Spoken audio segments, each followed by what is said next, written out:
Iingxoxo eziquka wonke umntu kuquka iinkokheli zomthonyama, oosomashishini kunye nabameli boluntu ekuhlaleni kuwo omabini lamaphondo iMpuma Koloni kunye neKwaZulu-Natal.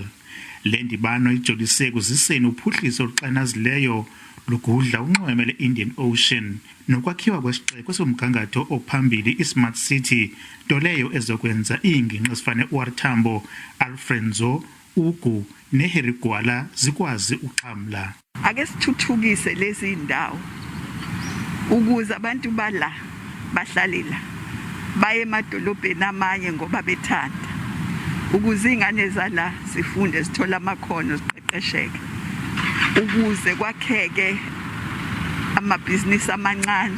Indlela enkulukazi N2 Highway nedama elikhulukazi uMzimvubu iza kuxhamlisa lamaphondo mabini kwezoqoqosho nasekudaleni amathuba emisebenzi.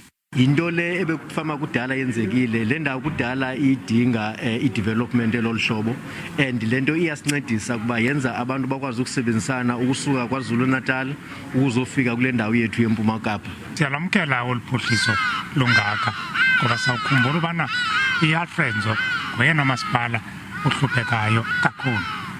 Ngoko ke oluphuhliso lawenza utshintsho olukhulu. Dinkululeko Nyembezi weendaba ze-SABC eWilco Sun eMbizana.